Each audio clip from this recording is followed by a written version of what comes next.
Welcome back to another episode of 40 Facts About the 40K Universe. I am your host, Gersh1, and today we're talking about the Tau Ethereal Aun and his alliance between the Tau Empire and the Adeptus Mechanicus. If you guys are new to the channel, we post Warhammer 40K lore videos every single day.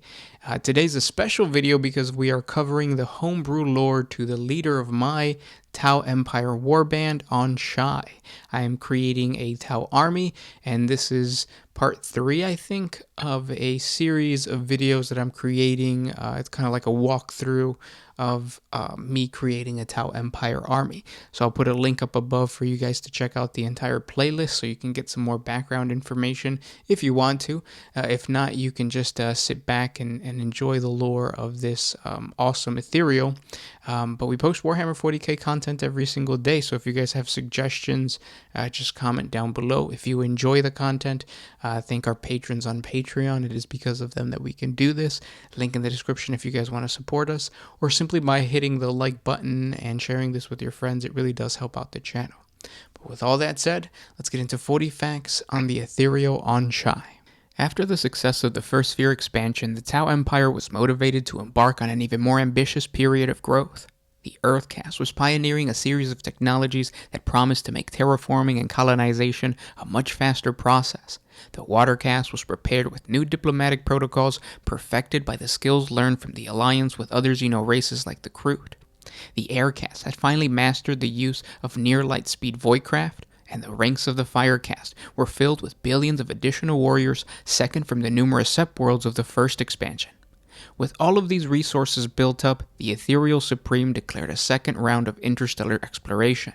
Preparation was so thorough that the Tau Empire experienced near-zero losses during the initial phase. It was reported that even the Orcs grew to fear facing the Tau's swift and strategic expansion. They experienced success after success until the last breakthrough of the Second Sphere expansion when they crossed the Damocles Gulf, a mysterious region of the galactic east that had long thwarted all attempts by the Tau to pass through. Once on the other side of the roiling and unnavigable space phenomenon, the Tau swiftly established many colonies and outposts. But there was another intelligent race that the Tau had very little knowledge of, but were in control of the majority of the region. It was humanity. At first, mankind didn't seem like it posed much of a threat. Those few planets that they encountered were primitive in nature and easily persuaded into joining the Tau Empire. These new members of the Tau Empire were called Guevesa, translated as human helper. However, as the Tau continued their contact with mankind, they quickly realized that the humans they encountered were merely the lost remnants or willing outcasts of a massive galactic empire, an empire that was not as open and understanding as the Tau. One of the first hostile human planets was Shai Mundus, a large and well-developed civilized forge world that once held strong ties to the Imperium of Man. Shai Mundus was a true jewel unlike anything the Tau had discovered around the Damocles Gulf. Enormous hive cities sprouted out from the patchwork of adamantium and ferrocrete complexes that wrapped around the planet.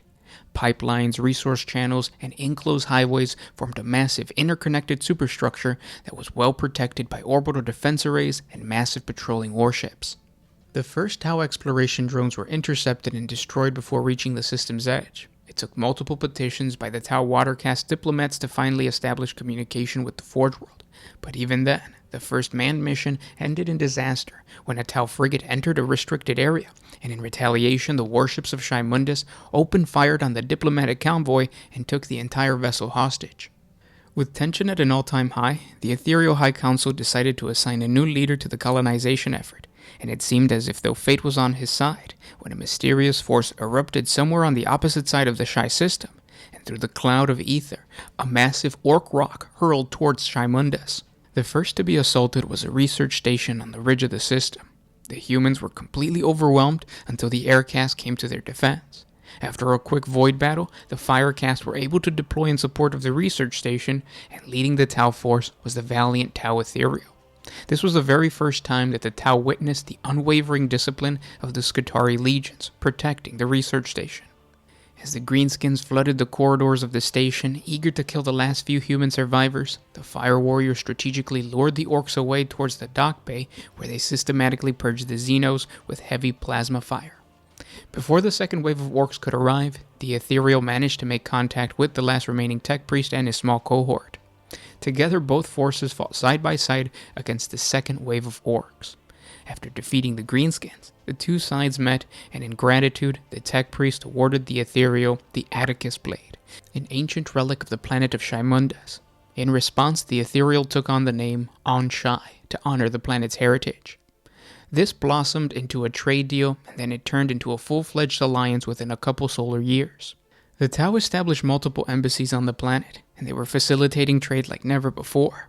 Shaimundus quickly became a powerful and rich planet, exporting resources to fuel the Tau's expeditionary forces into the Damocles Gulf. The Tech Magos of the Forge Fanes were allowed access to the extensive archives of the Tau Earthcast, and in a matter of solar months, the output of every manufactorum was doubled. Soon a fusion of ancient archaeotech and Tau technology created hope for a new innovative future. The Ethereal Aun, who had been seen as a hero for the people of Shaimundus, earned a seat amongst the ruling council of Tech Magos, solidifying the alliance between the two factions.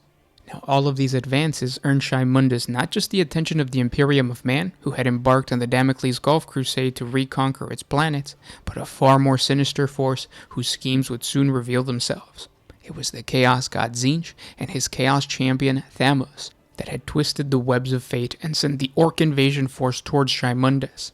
Unbeknownst to either of the two forces, the Alliance was fulfilling the prophetic vision of the Changer of Ways. Blessed is the mind too small for doubt. Now that you guys have the lore to the Tau Ethereal Aun, it's time to paint this guy. This is something that I told you guys about last week, and you guys helped me out with the color scheme, so let's get to it. Let's start off by painting Aun's skin with a light blue, the standard color for all Tau. Once the skin is painted, next is the armor, which is a light purple.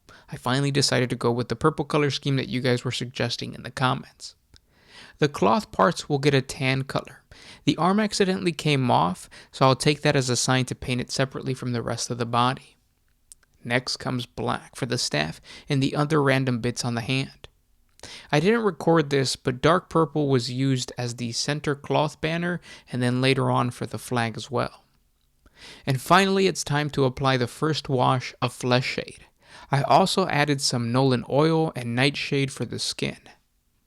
And this is what the finished paint looks like. Now, of course, the basing is not done. I don't really know where the base went. I'm going to have to go look for it, and I'll probably do some like standard like black and or gray type of base with sand and stuff like that.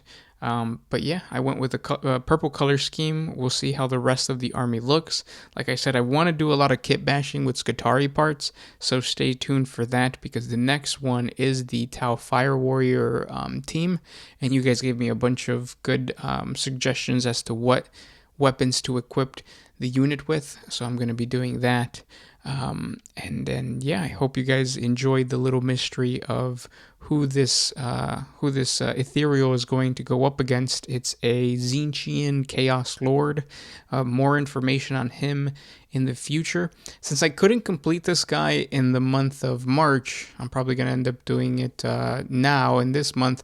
I also want to throw in a Chaos Warband. So I'm going to be doing a Tau army and a Chaos Warband at the same time. We'll see how that goes. But again, if you guys enjoy this content, hit the like button, share it with your friends. It tells the YouTube algorithms that you want to see the next part in this series. And I really appreciate you guys listening. So I will talk to you guys tomorrow. This was Gershwan with One Mind Syndicate signing out.